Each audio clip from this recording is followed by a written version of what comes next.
Alongside attending plenary sessions, President Tinubu will hold bilateral meetings and engage with top executives of Japanese companies with investments in Nigeria. To neighboring Ghana, where the Bank of Ghana is pushing plans to boost local gold refining and value addition, aiming to improve the country's role in the global bullion market and increase export earnings.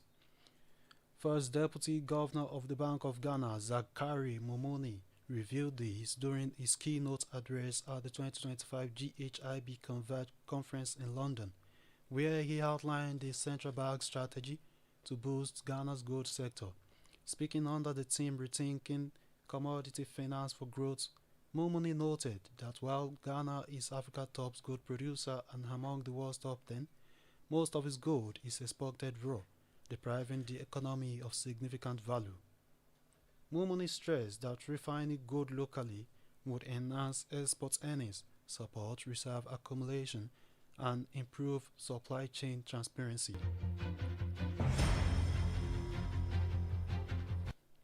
In South Africa, President Cyril Ramaphosa's spokesperson, Vincent Magwenya, is expected to address the media at the Union Buildings today to provide updates on the president's agenda and discuss pressing national matters, which might include the controversial National Dialogue.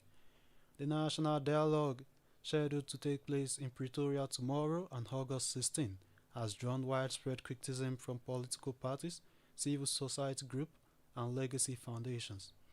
The Democratic Alliance (DA) and Freedom Front Plus (FF Plus), both members of the Government of the National Unity (GNU), have withdrawn from the dialogue, accusing the ANC of using the process to bolster its support ahead of the 2026 local government elections.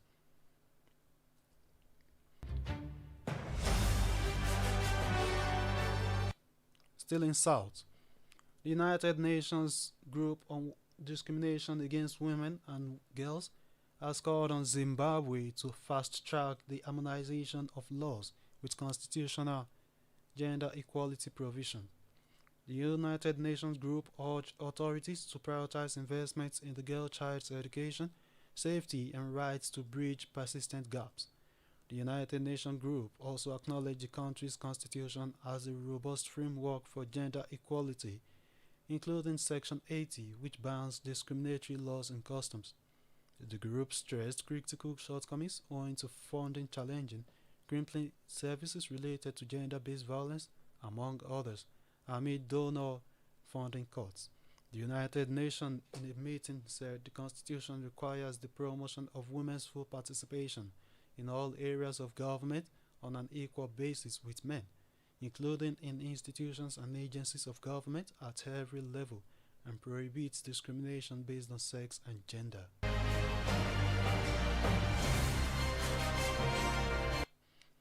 You are listening to Global Box on Adamimogo 107.7 FM, transmitting live from Olojudo's Palace, Edo, Ekiti. Still to come, Trump threatens harsh action if Putin rejects Ukraine peace, proposes talks involving Kiev. Hello, good people of Ekiti State and its environment. For your private, political, family, or club meetings, and so on, of not more than 50 to 100 participants, we introduce to you Adamimogo Event Hall. Yes, right at Olojudo's Palace, Adamimogo 107.7 FM's compound, Edo Ekiti. Ample parking space, good security, clean environment. You also have the opportunity to book for a media publicity of your event on our fast-growing social media platforms. All these for a talking. Simply visit us at Olojudo's Palace, Edo Ekiti, or call the following numbers for more inquiries: 0803 526 5812 or 0916 340 0878 or 0806 511 4430. You can also call 0806 380 8891 at Adamimogo Event Hall. We are waiting for your patronage.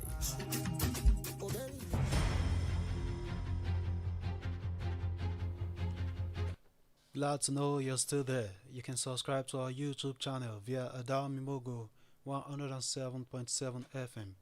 For happenings around you or on news inquiry, please call our newsroom on this number 091 08057868095. Now to the rest of the bulletin.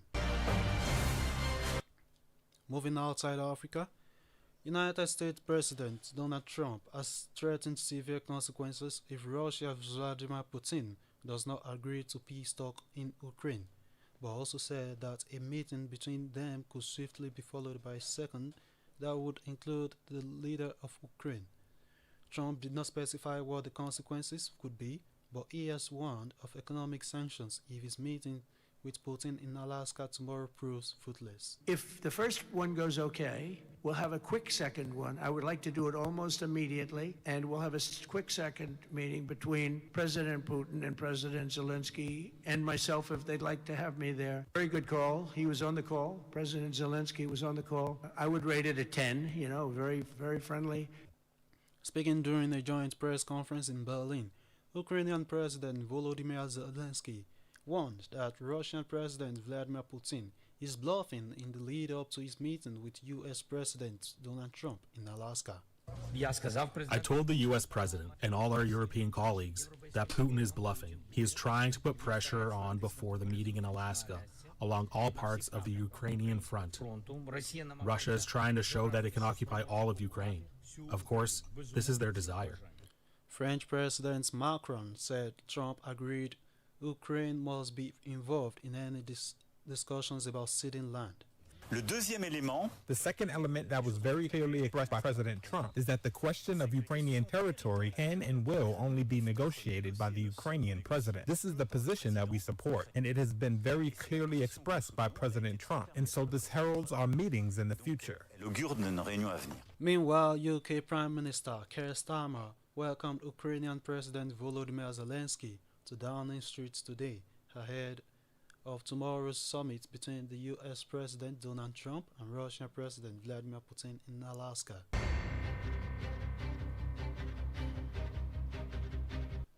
In a new development, the United States has announced it is revoking the visas of Brazilian, African, and Caribbean officials over their ties to Cuba's program that sent doctors abroad, which Washington has described as forced labor.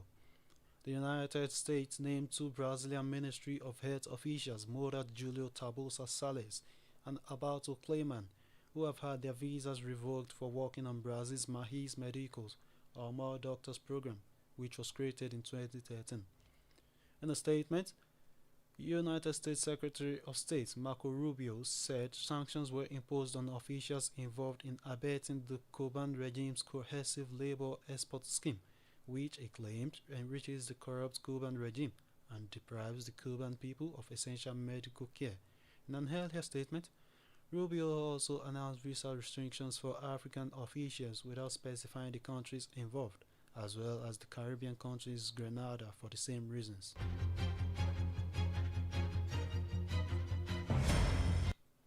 In another development, United States First Lady Melania Trump has threatened to sue Hunter Biden for more than $1 billion after he claimed she was introduced to her husband by sex offender Jeffrey Epstein.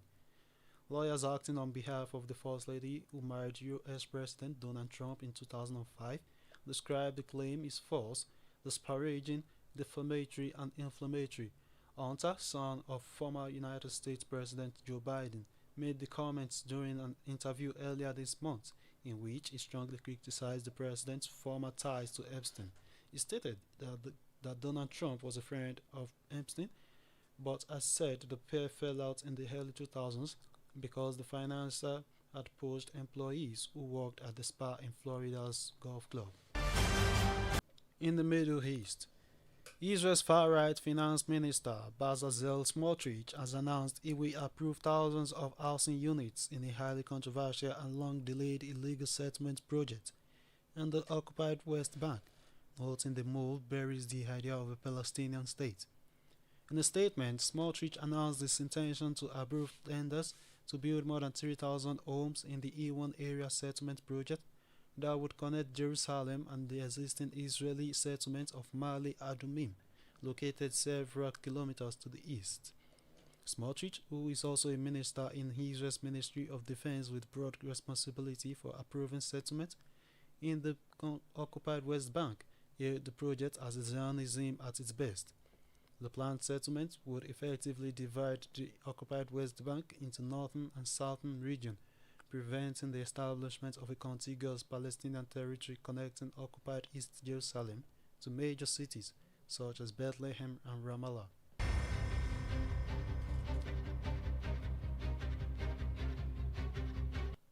Russia has announced partial restrictions on voice calls made through WhatsApp and Telegram, citing national security concerns and the need to combat criminal activities. According to Russian media monitoring service Mediascope, the curb on the call is set to impact WhatsApp's estimated 96 million monthly users in Russia and Telegram's more than 89 million users. The regulator said according to law enforcement agencies and numerous appeals from citizens, foreign messengers, Telegram and WhatsApp have become the main voice service used to deceive and extort money and to involve Russian citizens in sabotage and terrorist activities. Political analyst Moscow State University Stanislav Byshok said since the beginning of Russia's full-scale invasion of Russia in 2022, Moscow has been expanding control over the Russian part of the internet. Security services have frequently claimed that Ukraine was using the Telegram to recruit people or commit acts of sabotage in Russia. Now, any criticism of the current government or any view related to religion, politics, ideology, or history can be called extremism. In fact, now the word extremism is not associated with an arm's change of power. It's associated with any opposition. The Russian government adopted a law last month punishing online users for searching content deemed illicit by authorities. Plans are also in place for popular messaging services to be replaced by a domestic Russian app called Max, which critics fear will allow authorities to access the data.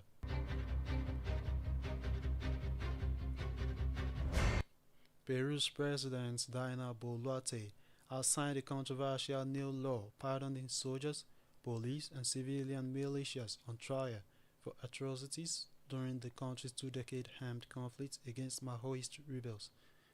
Boluarte enacted the measure that was passed by Congress in July despite an order from the Inter-American Court of Human Rights to suspend it pending a review of its impact on victims. Boluarte, if elected in 2022 as the country's first female president, said the Peruvian government was paying tribute to the forces who, she said, fought against terrorism and in defense of democracy. Human rights organizations have condemned the law, and America's director at Human Rights Watch, Juanita Gobertos, called it a betrayal of Peruvian victims that undermines decades of efforts to ensure accountability for atrocities. Moving to business. Bitcoin has hit a record high today as increasing expectations for easier monetary policy from the Federal Reserve added to tailwinds from recently announced financial reforms. The world's largest crypto assets by market capitalization climbed as much as 0.9% to $124,000.0.49 in early Asia trading, surpassing its previous peak in July. Bitcoin's rally is being powered by increasing certainty of Fed rate cuts, sustained institutional buying, and moves by the Trump administration to ease investment in crypto assets, said IG analyst Tony Sycamore. Bitcoin had risen nearly 32% so far in 2025 on the back of long-sought regulatory wins for the sector following President Donald Trump's return to the White House. Trump has called himself the crypto president, and his family has made a series of forays into the sector over the past year. And now to sports. Tottenham Football Club has expressed outrage over the racial abuse directed at forward Matis Tel following their defeat to Paris Saint-Germain in the UEFA Super Cup. Sports statement comes after England defender Jess Carter revealed she had been the target of racist abuse during Euro 2025 last month. The club, who lost 4 series of penalties after letting slip a 2-goal lead, said people who had sent abusive messages to Tel on social media were nothing but cowards. Tel, who is of 20 years old, came on as a substitute in the 79th minute and was one of the two sports players who failed to convert from the sports independent. As produced by Olushola Morris, join us at 3 o'clock for news in brief on Adamimogo 10.7.7 FM, Olojudo's Palace, Ido Ekiti. I am Mayowa Olasuyi. Good afternoon.